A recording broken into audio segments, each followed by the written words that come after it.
앞으로 이제 공부할 때 이런 사람 나올 거예요. 사이먼. 중요한 사람이에요. 사이먼이라는 사람이 있는데 이 사람이 이쪽이야. 과학성 쪽. 그리고 그 사이먼은요. 1940년대에 행정 행태론이라는 책을 기술했는데 그거를 자체를 그냥 행정학의 한 분파로 우리가 인정을 해버립니다. 그래서 이 사람은 이런 거예요. 자꾸 행정학을 정치학 아니냐고 의심하는 거, 이거 정체성 위기에 빠진 것이 싫어. 그 연구를 어떤 방향으로 하냐면 행정인들, 이 공무원들의 행동 거지를 다 관찰해. 액션을 관찰하는 거예요. 액션을 관찰해서 거기서 공통점을 찾아내요. 그 공통점을 찾아내는데 이 공통점으로 이제 옮겨져 오면 행동이라는 말을 쓰지 않고 행태라는 말을 써요. 개별적으로 어떤 행위를 하는 것은 액션이라고 영어로 붙일 수 있고요. 이 행태라는 말을 쓰기 시작하면, 그러니까 여기 있는 사람들은 이런 상황에서 이렇게 하더라 라고 이제 복수형으로 바뀌면 그때는 행태, 비헤이버가 되는 거예요. 비헤이버. 그래서 이 행태론이라고 얘기하면 비헤이버리즘이라 그래요. 비헤이버리즘. 그래가지고 행정 행태론, 행정인들의 행태를 연구해서 과학적으로 입증해버린 거죠. 그래갖고 업적이 그래 정치학에서는 안 다루는 영역인데 니네 독자적인 걸 하긴 하는구나 라고 인정받았다. 학문적으로. 그렇게 이제 보시면 되는 건데 이 흐름이 굉장히 유행을 타요. 유행을 막 타. 솔직히 지금도 영향이 있어. 행정학을 여러분들이 나중에 공무원이 되고 나면 이제 행정과 관련된 대학원에 가실 수도 있는데 그런데 가시게 되면은 이제 막 논문 같은 거 써야 될 때가 올 수도 있습니다. 네. 발을 이 길로 이쪽 방향으로 여러분들이 잡았기 때문에 가다 보면은 이제 또 행정대학원 이런 데 있잖아요. 그런 데 가는 경우들이 많을 건데 생길 수가 있는데 아무튼 이제 그런 데 갖다 치면 논문을 써야 될 거 아니에요. 그러니까 논문을 쓸 때 이거를 선택해야 돼. 양적 연구를 할까? 질적 연구를 할까? 근데 질적 연구를 하면은 인정받기가 좀 쉽지가 않아요. 이때는 막 가치의 영역도 들어와야 되고 막 어떤 해석도 들어와야 되고 그러니까 교수랑 논쟁해야 될 수도 있어. 이거 왜 이렇게 해석했지? 난 이거 이해가 안 되네? 막 이럴 수도 있어요. 근데 이거는요, 그냥 뻔하거든. 어떤 변수들을 투입해가지고 결과가 또 이렇게 나왔다. 라고 해버리면 끝나. 논쟁하고 싸울 여지가 없어. 그래서 우리나라는 아직도 논문 같은 거 할 때 이쪽에 힘이 되게 세요. 그러니까 결국에는 그 사이먼이라는 사람이 행정학에 기여한 바가 아주 큰 거지. 그 흐름이 미국에서도 40년대 중반부터 50년대, 60년대까지 쭉 가요. 근데 그러다 보니까 미국에 여러 사회 문제들이 있는데 이거 행정학이 이걸 해결을 못 해주는 거야. 막 이런 것만 하고 있으니까. 그래서 이제 왈도라는 사람이 등장해요. 왈도라는 사람이 나타나서 소장파 이 젊은 행정학자들 모아놓고 야 너네들 말이야 내가 돈 좀 줄 테니까 연구비 줄 테니까 니들 미국 사회에 지금 해결해야 될 사회 문제들 한번 좀 뽑아보고 그거에 대한 대안 좀 모색해보자. 이렇게 하기 시작했어. 그래서 대안을 모색해가지고 그래가지고 그 솔루션을 제공해주는데 이제 신경을 쓰는 거예요. 당시에 미국 사회의 모습을 보니까 흑인 차별, 그래서 흑인들하고의 갈등이 있었고 베트남 전쟁 파병 때문에 또 그게 사회 문제가 돼 있었고 그 다음에 형평성이 되게 많이 떨어져 있었대요. 그런 문제들에 대한 해결 방법을 제시하려고 노력하게 된 거예요. 그래서 그들이 했던 거는 뭐냐면 기술성이라는 거예요. 기술성, 과학성이 아니라. 그러니까 현실의 문제를 해결하기 위한 노력. 이런 걸 기술성이라 그래요. 그리고 이게 특이해. 이게 좀 표현이. 아트예요, 영어로도. 이게 사이언스고 이건 아트예요. 과학성은 사이언스, 얘는 아트. 그래서 이 과학성에 대비되는 말로 기술성이란 말을 꼭 기억해 놓으셔야 돼요. 기술이란 말은 우리가 어떤 스킬과 같은 기술도 있을 수 있고, 그 다음에 또 이제 국어 시간에 기술한다 할 때 기술도 있을 수 있잖아. 그런 표현들이 우리 행정학 공부하다 보면 다 나올 수 있어요. 그런데 과학성하고 대비되는 기술성이다라고 하면 그때는 여러분들이 그거를 현실 문제를 해결하는 거를 말하는 거구나 라고 생각해 두시면 되겠어요. 요거 시험에서 자주 언급되기 때문에 저는 긴 시간을 쓰고 있는 겁니다. 꼭 알아두시기 바랍니다. 자, 그렇게 되고 그렇다고 사이먼하고 왈도가요 니 건 틀렸어 이렇게 하진 않았어요. 네 건 틀렸어 이러진 않고 그 당신의 연구도 의미는 있지만 이게 더 중요하다 이런 식으로 이제 맞섰던 어떻게 보면 선의의 라이벌 정도가 된다 이렇게 볼 수 있는 사람들이고요. 행정학의 보편성과 특수성은 여기서 녹아서 얘기가 됐을 것 같아요. 그죠? 행정학을 연구함에도 각 국가들이 하고 있는 그 행정의 모습들 속에서 보편성을 찾을 수 있는 게 있을 거예요. 어디서나 다 똑같아 라고 하는 게 있을 수 있고 시대와 장소에 따라서 이건 차이가 좀 있네 이렇게 할 여지도 있고 그래서 그 전자는 보편성, 후자는 특수성.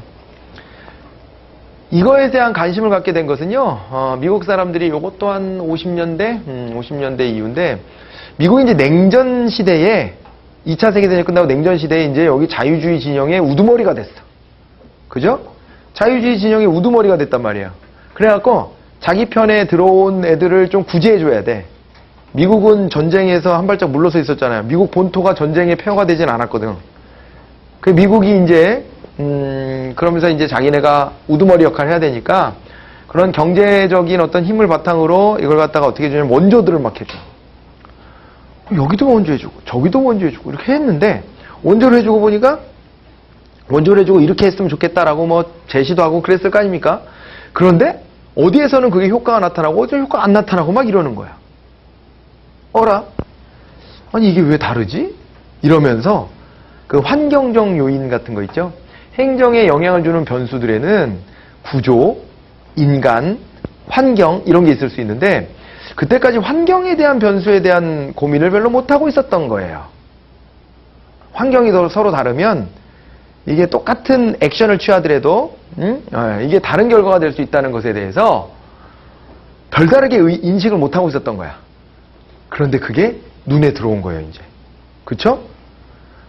우리나라도 미국의 원조로 무진장 많이 받은 나라인데 무진장 많이 받고 성공한 나라잖아요.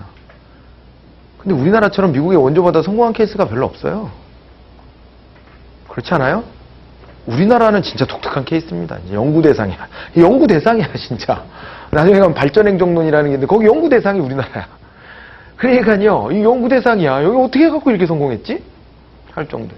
어디는 성공하고 어디는 뜨뜻미지근하고 어디는 정말 뭐 주는 족족 어디론가 사라져버리고 막 이러는 거야. 야, 이거 다르구나. 다르구나.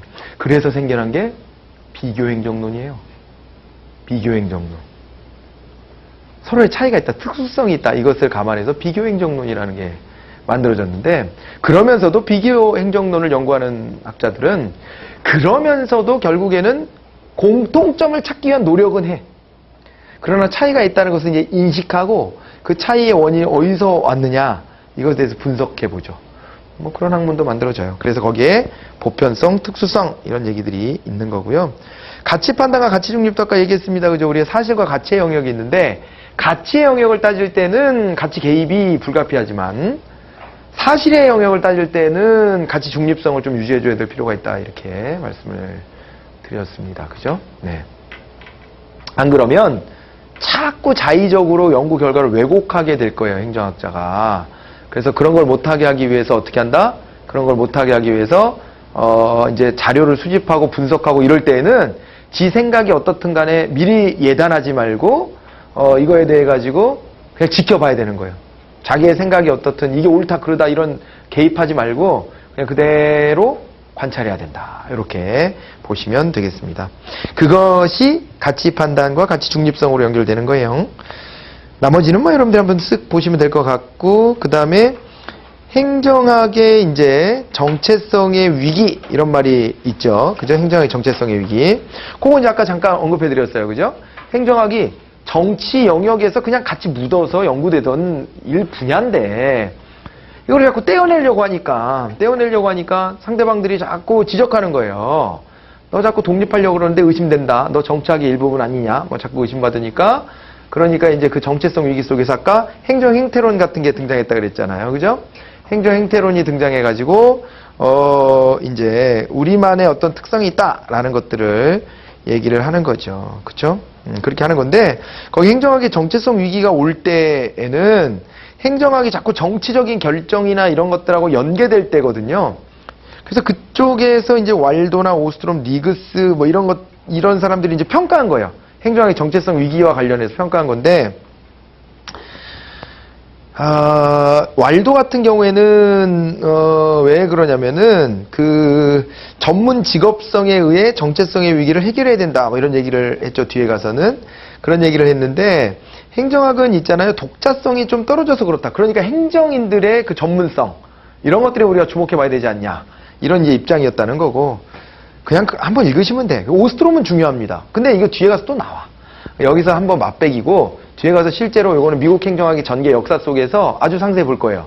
그런데 이 오스트롬이라는 사람도 미국 공행정의 지적위기 이러면서 이게 왜 이렇게 됐나? 이 사람은 생각한 게 나름의 패러다임이 없기 때문에 그렇다.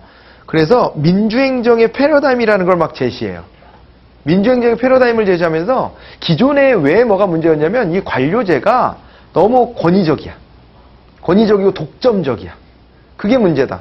그래서 여기 구성원들이 민주적으로 자기 의견을 말할 수 있고 의사결정 과정에 참여할 수 있어야 그게 민주행정 패러다임으로서 의미가 있는 거다. 이런 얘기를 했던 거예요. 이런 것도 있구나 하고 그냥 지금은 지나가시면 돼요. 리그스 이런 사람도 있는데 리그스도 나와요. 나중에 뒤에 가면. 이 사람 아까 왜 우리가 환경에 대한 고민을 하기 시작하고 비교행정론 연구하고 막 그랬다고 했죠. 거기에 대표적인 사람이에요. 그게 리그스예요. 그래서 이런 행정학의 정체성의 위기와 맞물려 이런 어떤 그 지적들이 있었고 참고 삼아 보시면 되고, 그 밑에 있는 표는 말입니다. 요거는 아까 제가 그랬죠? 저 미국 행정학 전개 역사 우리가 따로 공부할 거다. 그거 공부하고 다시 복습할 때는 한번 다시 봐보세요. 네, 요 얘기가 뒤에 가서 다시 나옵니다. 아주 상세하게. 그래서 그때 제가 한 판 막 쫙 쓰면서 정리를 한번 또 해드릴 거예요. 근데 이제 그게 요렇게 쭉 여기에 정리가 되어 있는데, 이 속에서 이것만 한번 찾아봅시다. 우리 거기 보면은 그 행정 행태론이 40년대 후반이다. 뭐 여기는 아까 잠깐 했잖아요. 요게 한번 있었고, 그 다음에 거기에 보면은 그 정책과 기능설, 여기 보면 신행정론이라고 들어가 있죠. 요게 왈도예요. 여기가 왈도입니다. 여기가. 예, 그래서 이렇게 해서 흐름이 있었는데, 대표적인 거 두 개를 제가 이제 말씀드렸고요. 거기 앞뒤 살을 붙여가지고 쭉 이제 한번 설명할 테니까 그때를 기다리시기 바랍니다.